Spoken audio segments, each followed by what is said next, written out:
시청자 여러분 안녕하십니까. 이제 10월 15일 새벽 1시 반이 넘었는데요. 이거 잠이 안 와가지고 저도 피곤해서 자려고 그랬는데요. 잠이 안 옵니다. 이런 사법부, 이런 검찰을 믿고 살아야 되는 대한민국 국민 여러분들, 정말 우리가 우리가 각성할 필요는 없죠. 결기를 다시 한번 다져야 됩니다. 정권을 뺏기면 이렇게 무서워요. 모든 것을 잃습니다. 정권만 잃는 게 아니라 헌법적 가치, 우리 생활의 질, 우리의 양식, 모든 것을 다 뺏기는 정말 위기에 처해 있는 것 같습니다. 그래서 잠이 안 와가지고요. 말씀을 드리는데, 오늘 굉장히 중요한 두 건의 판결이 있었어요. 하나는 김만배에 대한 구속영장 청구. 이것이 결국 기각이 됐습니다. 이 결국 법원의 판단이잖아요. 그리고 또 하나의 판결은 바로 뭐냐? 윤석열 총장 징계, 추미애 징계 청구안이 가처분 신청해서 인용이 됐잖아요. 그런데 본안소송에서 졌어요. 이게 도대체 뭘 얘기하는 겁니까? 더군다나 이 징계 처분과 관련해서는 당시에 윤석열 총장의 가처분 신청이 충분히 일리가 있다, 한마디로 얘기해서. 그러니까 기각했잖아요. 가처분 신청 인용을 했지 않습니까? 그리고 채널A 사건에 관해서 윤석열 총장이 감찰권도 방해하고 수사도 방해했다. 이것이 굉장히 중요한 징계 사유인데, 아니 1심 법원에서 당사자 채널A 기자 무죄 판결이 났잖아요. 그럼 끝난 거죠. 안 그래요? 그리고 한동훈 검사장 공모 혐의로 집어넣으려고 그러는데 아직까지도 소식이 없잖아요. 지금 이제 2년이 다 돼가는데 이건 다 끝난 거 아니에요? 그런데 이것이 징계 사유로 됐는데 이 징계 사유가 타당하다. 그래서 패소 판결했어요. 자, 그러면 김만배 사건의 경우, 대장동 게이트, 이재명 게이트의 경우에는요, 왜 무효 영장이 기각됐느냐? 제가 계속 그랬잖아요. 이게 정상적으로 사고한다면 반드시 영장을 발부해야 된다고 그랬잖아요. 왜냐? 이 정도 되면 증거인멸 우려가 굉장히 크잖아요. 맨날 거짓말만 해야 되는데, 아니 녹취록이 거짓말일 가능성이 있어요? 아니 녹취록은 내 육성이 거기에 딱 잠겨져 있는데, 그것도 혼자 어디 몰래 가서 녹음한 게 아니라 자기네들 전화 통화하는 거, 상의하는 거를 다 그대로, 양자만 통하는 게 아니라 삼자, 나무, 그렇잖아요. 그 다음에 정학용이, 정용학이, 김만배, 이런 사람들 통한 내용인데 이걸 어떻게 가짜로 녹취록을 만드냐고요.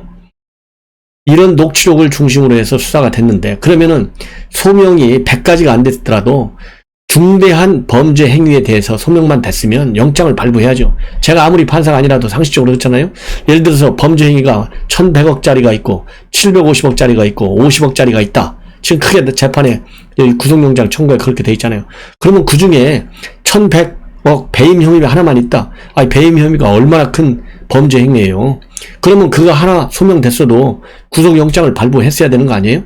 그러면 왜 영장을 발부 안 했냐? 사법부가 지금 김명수 휘하에 있기 때문에 그 영향에서 벗어날 수가 없다. 이게 하나고요. 그 다음에 두 번째로는 지금 중앙지검장이 어떤 사람입니까?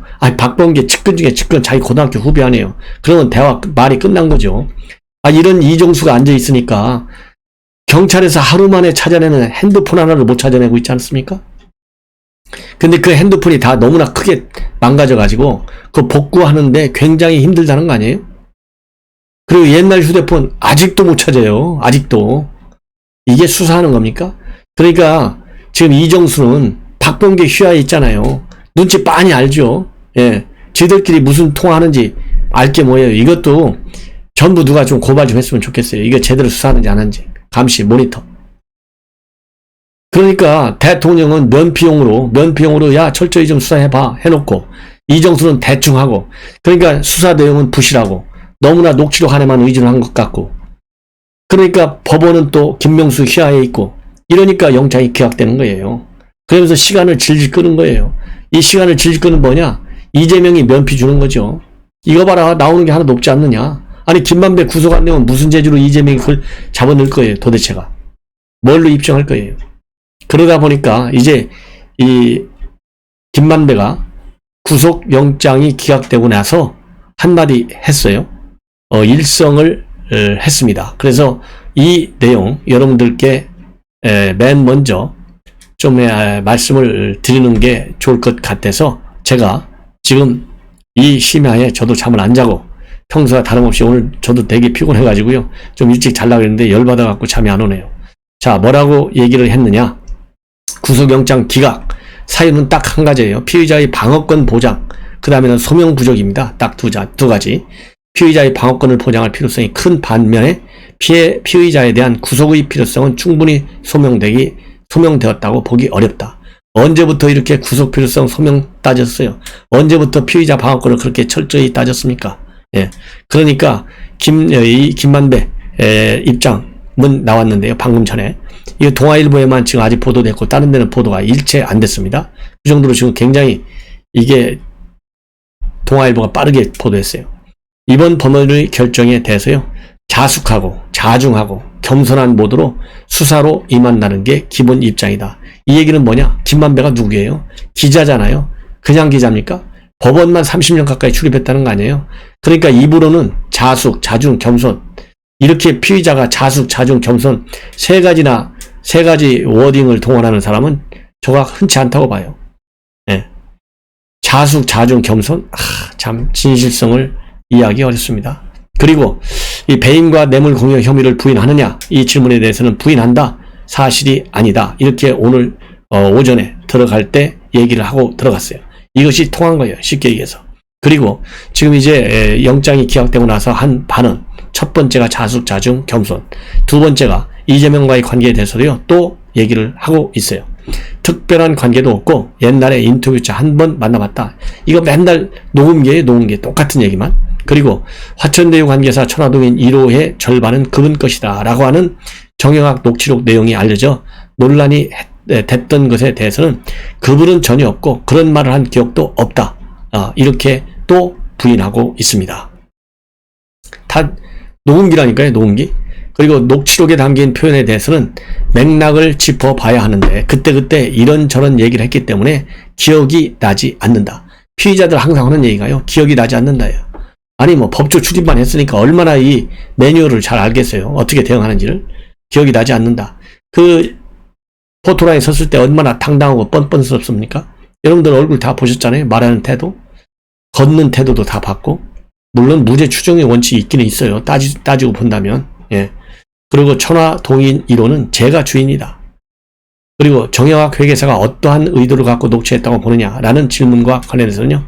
그냥 그렇게 본다. 이렇게 얘기했어요. 그리고 또 남욱 변호사가 언론 JTBC 인터뷰 2번 했잖아요. 거기에 관해서는 거기에서 이 남욱이가 뭐라고 그랬습니까? 김만배 씨가 거짓말을 한다. 이런 것을 여러 차례 강조했지 않습니까? 거기와 관련해서는요. 본인의 입장이 있고 그 속에서 나온 말로 이해한다. 말도 둘러도 잘 돼요. 그러면서 이 김만배 씨 저의 진실을 갖고 법원에서 검찰과 다투겠다라고도 얘기를 했습니다. 자, 이런 걸 보면요. 여전히 김만배 잘못이 없다라고 단언을 하고 있어요. 자, 이렇게 해서 구속영장이 기각되니까 여러분들 김태규 부장판사 기억나시죠? 조국 사태 때부터 중요 건수마다 그야말로 현 문재인 정권의 사법정책, 검찰개혁 강렬하게 비판하고 비판에 지쳐가지고 아예 옷을 벗은 판사죠. 그래서 책도 하나 썼죠. 그래서 그 당시에 저도 이제 그 책자를 여러분께 소개해드린 바 있는데요. 방금 전에 심야 입장문을 내놨습니다.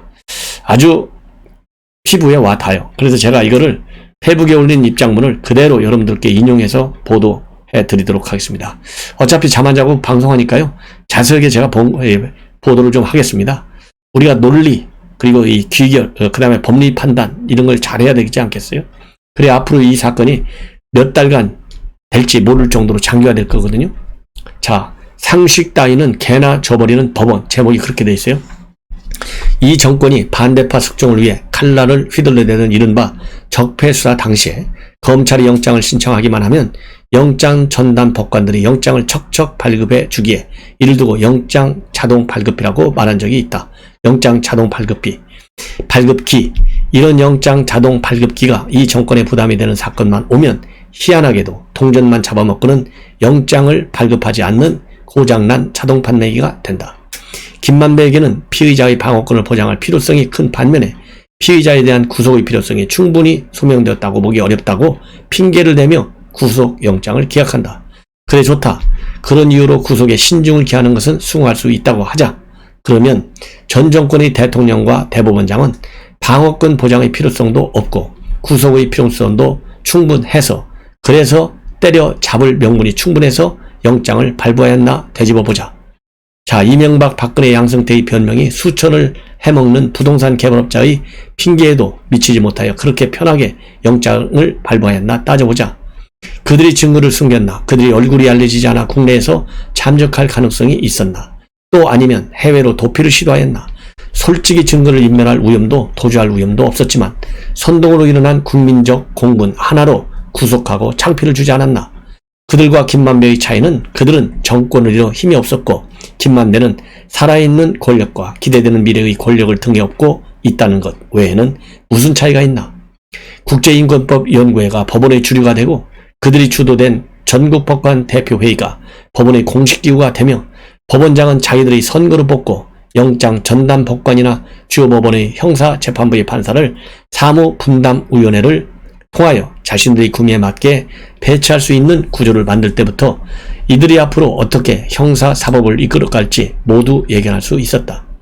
모든 사람들이 나의 이러한 해석을 과한 평가라고 나무랄 때도 의심을 거두지 않은 것은 그들의 상식을 초월한 무모함과 부도함을 알기 때문이었다. 광우병 비리 수첩사건, 국가보안법 사건을 줄줄이 무죄를 쓴 판사가 마침 서울중앙법원장, 서울중앙법원 영장 전담 법관이 된 것이 그저 우연이라고 생각하나 그리 생각하는 사람이 있다면 그는 무지 순진한 것이다. 결국 상식을 벗어난 판단으로 김만배에 대한 영장을 기각하였다. 이것이 김명수의 법원, 정치화된 법원이 내놓는 해답이다. 그들에게 상식이나 염치 따위는 없다. 물론 검찰도 문제라고 생각한다. 수사를 건성건성으로 한다고 국민 모두가 인식하고 있는 상태에서 여론 무마용으로 적당히 영장 청구한다. 법원은 굳이 영장을 발부하고 싶지도 않은데 마침 허접한 영장 청구가 들어오면 그보다 반가울 수가 없다. 검찰과 법원이 서로 미적대며 떠넘기고 그 가운데서 국민들의 복장이야 터지든 말든 개의치 않는다. 정권이 연장되도록 내가 도울 수 있으면 그만이다. 나는 김만배에 대한 영장의 기각을 이렇게 본다. 정권이 법원 개혁과 검찰 개혁을 떠들 때, 그래서 김명수의 대법원과 김호수의 검찰이 만들어질 때 이 나라에서 사법정의는 없고 오로지 정권의 주구들만 남을 것이라고 예견하였고 그것이 현실화되는 장면을 오늘 또 목격하는 것이다. 이미 이 정권이 말아먹은 법치주의는 오늘 또 깰 기미가 없다. 자, 이거 얼마나 구구절절히 참 마음에 와닿습니까? 이거 하나만 가지고서도요, 우리가 얼마든지 법원도 그리고 검찰도 비판하고도 남는다.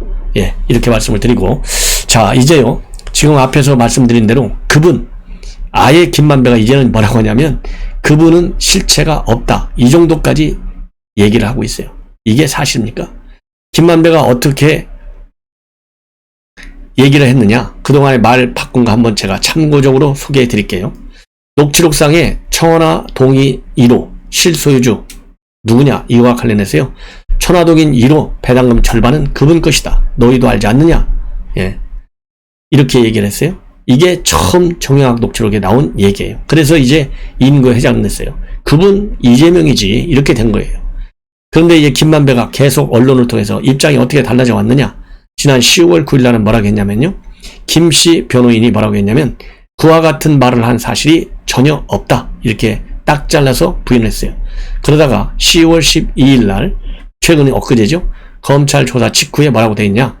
이건 김만배가 직접 얘기했어요. 구 사업자 간 갈등이 번지지 않게 하려는 차원에서 그렇게 말했을 뿐이다. 예, 이렇게 얘기했어요. 그러다가 10월 12일 날 김만배 씨의 변호인은 또 뭐라고 했느냐면 조사 후에 피곤한 상황에서 기자들 질문을 제대로 못 듣고 착각해서 말을 한 것이다. 야, 이게 지금 김만배의 이게 바로 도리도리예요. 말 돌리는 거. 기가 막히죠? 이런 김만배를 방어권을 보장해줘야 된대요. 방어권 보장하는 얘기는, 보장해준다는 얘기는 김만배요, 얼마든지 거짓말을 하라. 이 얘기나 똑같아요. 거짓말 무죄 판결을 해주는 거예요. 이게 지금 현재 법원의 입장이에요. 자, 그러면 이 그분, 말이 많은 그분, 바로 오늘 법사위에서 국장감사, 여기에서 이정수 중앙지검장이 입장을 내놨어요. 뭐라고 내놨느냐? 김 씨를 이제 이번에 구속영장 청구한 것은 그렇게 뭐 청와대에서 얘기하고 눈치 보고 이렇게 해서 한 것이 아니라 수사 계획에 따라서 구속영장을 청구한 것이다. 예, 왜냐하면 윤한홍 의원이 뭐라고 질문했냐면요. 김만배를 한 번 소환조사하고 돌려보낸 뒤에 갑자기 구속영구를 청구했다. 이것은 청구했는데 이게 뭐냐? 그러면서 묘하게 상황을 보니까 문재인 대통령이 중간에 철저히 수사하라는 지시가 있었고 1시간 뒤에 영장 청구를 했다. 이렇게 지적하면서 누가 시켜서 갑자기 구속영장을 청구한 것은 아니냐라고 질의를 한 거예요. 그러니까 답이 누가 청구하라고 해서 한 것이 아니고 수사 계획에 따라서 청구한 것이다. 이렇게 얘기하고 있는데 이거 믿을 사람이 누가 있어요? 그러면서 이제 이 녹취록에 나오는 그분에 대해서 이게 누구냐? 이걸 이제 집요하게 물었어요. 이게 윤한홍 의원이 정치인이, 그러니까 이제 그분은, 정치인 그분을 이야기하는 부분은 아니다. 정치인 그분이라는 것은 이 이정수가 대답할 때의 정치인 그분은 이재명을 얘기하는 거잖아요. 이재명이 아니라 이렇게 딱 부인한 거예요. 그러니까 윤한홍 의원이 정치인이 아니라고 확실하게 답변한 건 그분에게 결례가 될까봐 답변한 건가? 아니면, 물었어요. 그러니까 어떤 혼선이 있어서 저희가 말씀드린 부분이다. 그러니까 조수진 의원이 이어가지고 녹취록 속 그분이 정치인이 아니라고 단언이 가능하냐 이렇게 물으니까 이정수 지검장 수사는 늘 가능성이 열려 있다. 그러면서 살짝 꼬리를 빼요. 그러니까 조수진 의원이 기다렸다는 듯이 그런데 정치인이 아니라고 단언이 가능한가 라고 또 밀어붙여요. 그러니까 이 지검장은 단언한다는 취지는 결코 아니다. 그러면서 녹취록 보도가 상당히 파급력이 있어서 언론의 사실관계 확인을 촉구하는 의미에서 저희가 가진 자료상 보도가 정확하지 않은 것에 대해서 문제를 제기한 것이다. 이렇게 입장을 내놓습니다. 이게 바로 이정수의 말 돌리기 화법이 아닌가 하는 생각이 들어요. 자, 그런데 오늘 이정수가 얘기한 것 중에요. 매우 중요한 얘기가 하나 있어요. 이게 지금 그러지 않아도 고발 사주할 때 지금까지는요. 그러니까 손준성과 김우 그리고 조성은이 이 사이에 고발 사주만 다뤄왔잖아요. 그런데 박범계가 어제 뭐라고 그랬어요? 출근길에 또 다른 고발 사주가 있다. 뭐냐? 바로 월성 원전 사건. 이게 고발 사주 아니냐. 그래서 국민의힘이 고발을 하니까 즉각 수사에 나간 거. 이게 바로 고발 사주다. 국민의힘한테 고발하라고 시켰다 이거죠. 윤석열이가. 이거를 감찰하고 있다. 이렇게 밝혔는데요. 오늘 이 이정수 중앙지검장은 또 다른 감찰 사건을 밝혔어요. 뭐냐면 2011년도에 부산저축은행 사건을 수사할 때 1,100억 원대 대장동 프로젝트 파이낸싱 대출건을 제대로 수사하지 않은 이 경위를 지금 살펴볼 예정이다 라고 밝혔습니다. 자, 이걸 왜 이런 얘기를 했냐면 이것도 자기네들끼리 짜고 치는지도 몰라요.